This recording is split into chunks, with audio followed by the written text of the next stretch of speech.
¿Diabetes tipo 1 o diabetes tipo 2? Si has ido al médico recientemente y te han diagnosticado diabetes, pero no conoces el tipo y quieres saber cuáles son sus diferencias, pues estás en el lugar correcto, porque este es el tema de hoy. Así que ¡empezamos!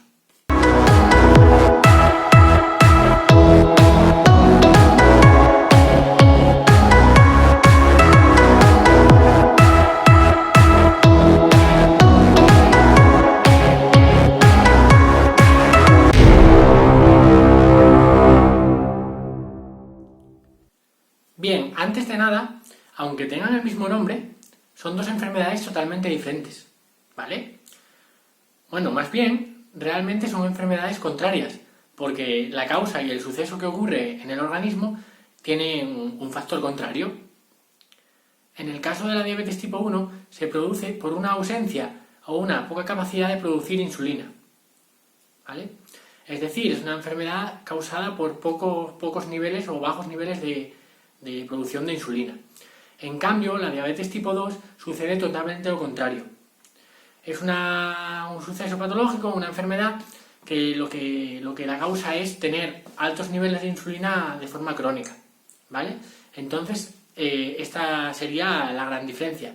Una se va a suceder porque nuestro cuerpo no tiene la insulina suficiente para regular nuestra glucosa en sangre, y lo que sucede en la diabetes tipo 2 es el suceso totalmente contrario, que tenemos demasiada cantidad de insulina en sangre durante todo el tiempo, y esto es lo que produce y desencadena los sucesos que veremos más tarde, ¿vale?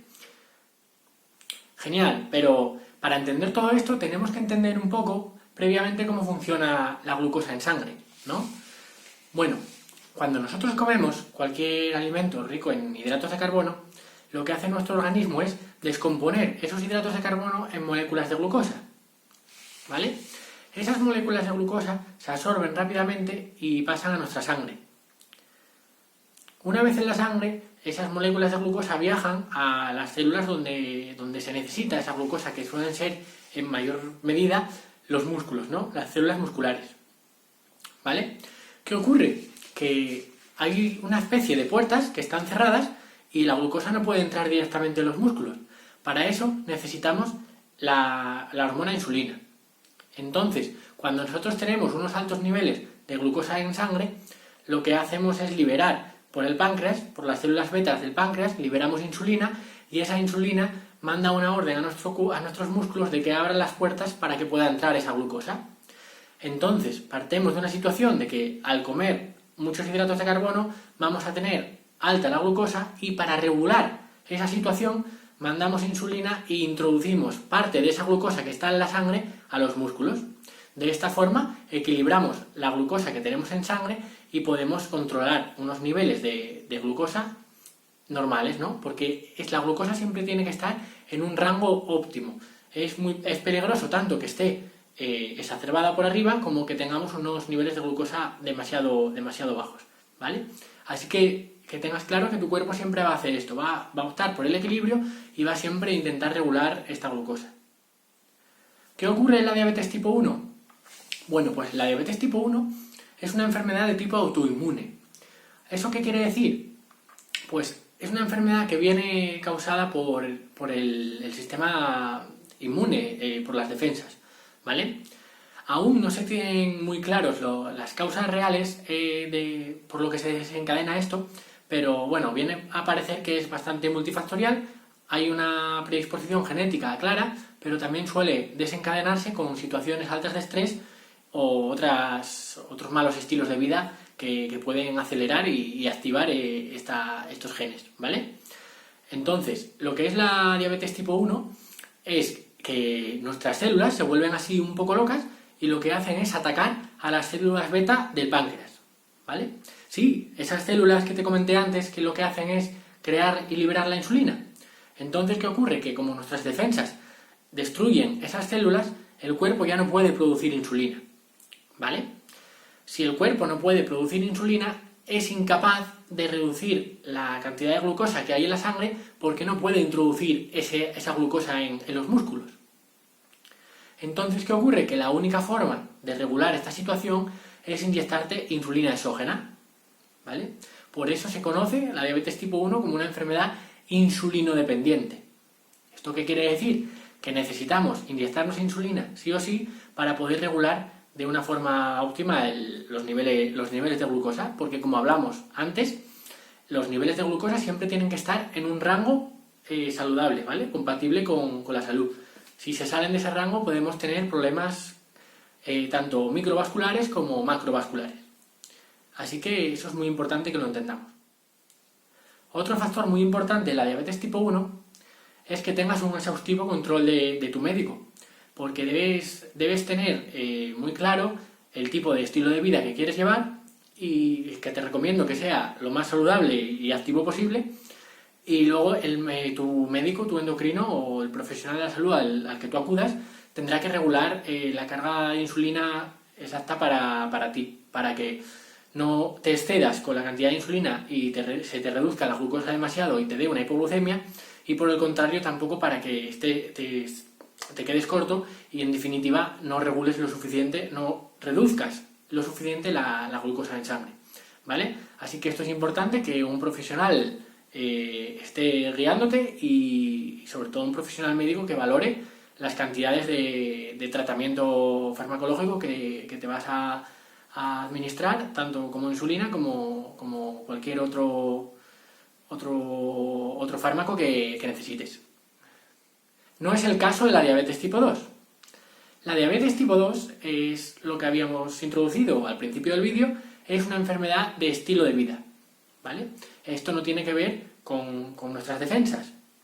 Lo que ocurre se debe principalmente, lo que nos dicen los estudios, a un exceso crónico, a una acumulación crónica de energía, ¿vale? Esto quiere decir de forma crónica, tener ingestas de energía muy altas, o también por consumir una gran cantidad de azúcares simples, ¿no? Como el azúcar, las harinas refinadas, los zumos y todo esto que siempre digo que hay que controlar y no excedernos, ¿vale? ¿Qué ocurre? Que lo mismo. Si nos acordamos de cómo se introducía la glucosa en los músculos, si yo lo que hago es comer cada poco, todo el rato, cantidades de hidratos de carbono, además que sean simples, que eleven muy rápido la glucosa en sangre, vamos a tener todo el día altos niveles de insulina, ¿vale? La insulina muy, muy, muy alta. ¿Qué ocurre? Que al principio esto no es un problema, y si tenemos una actividad física muy vigorosa, vamos a poder paliar esto perfectamente. ¿Qué ocurre? Que si hacemos esto a lo largo de los años, y de los años, y de los años, vamos a acostumbrar a nuestro organismo que tenga siempre altos los niveles de insulina. ¿Y qué ocurre? Que esto es como cuando te llaman a la puerta. Tienes una alarma en casa y te llaman a la puerta, ¿no? La primera vez que suena la alarma, la escuchas rápidamente y vas a la puerta a abrir. La segunda vez, lo mismo, pero ya la urgencia es menor.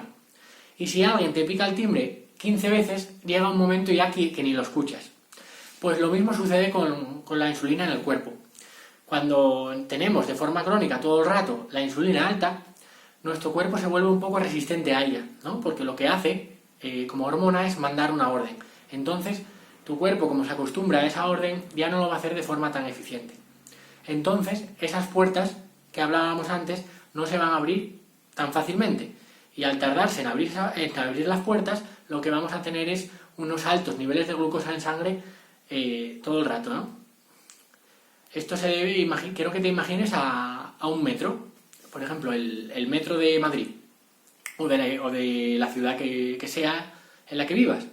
Bueno, imagínate en el metro que para llegar al metro, para entrar dentro del metro, tenemos una cola enorme, ¿no? Que está llena de gente, son miles de personas.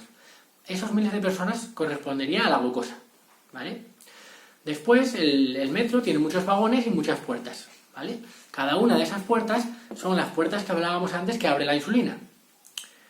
En cuanto la insulina abre las puertas, todos nos podemos introducir a ella, ¿vale? ¿Qué ocurre? Que si muchas de las puertas están atascadas y no se abren, si todos vamos a entrar por la misma puerta, nos vamos a atascar y no vamos a poder. Pues lo mismo sucede en el cuerpo, que cuando se dañan esas entradas para la glucosa, pues están muchas horas altas los niveles de insulina en sangre y la glucosa no puede entrar en los músculos y se mantiene alta durante todo el día. Esto es lo que sucede con la diabetes tipo 2, ¿vale? Que tenemos demasiada glucosa en sangre y demasiada insulina. Al tener la insulina tan alta, nuestro cuerpo no le hace caso a la insulina y esa glucosa se queda ahí. Para ello tenemos que utilizar tratamientos orales como antidiabéticos orales, o también en casos ya más avanzados de la enfermedad también se opta por las inyecciones de insulina, ¿vale? Pero aquí la insulina no es un tratamiento tan interesante y tan eficiente como en el caso de la diabetes tipo 1. ¿Por qué? Porque estamos hablando que el problema de la diabetes tipo 2 es que ya tenemos unos niveles muy altos de insulina y tu cuerpo se ha vuelto resistente. Entonces, meter más insulina es un remedio que es como último remedio, ¿vale? Eso es en el último de los casos. Primero hay que probar con el ejercicio y con la alimentación antes que inyectarnos insulina. Porque inyectarse insulina en una persona con diabetes tipo 2 es matar moscas a cañonazos. ¿Por qué? Porque vamos a empeorar. A corto plazo puede servirnos, pero a medio y largo plazo vamos a empeorar la situación, porque nos vamos a volver todavía más resistentes a la insulina, ¿vale? Bueno, he hecho un resumen rápido de cómo son las dos enfermedades. Espero que lo hayas entendido bien. Si tienes alguna duda, déjamelo en comentarios. Y si te ha gustado el vídeo, dale a like, suscríbete y dale a la campanita para que YouTube te notifique cada vez que suba un nuevo vídeo. Muchas gracias por ver este vídeo y nos vemos en el próximo. ¡Hasta pronto!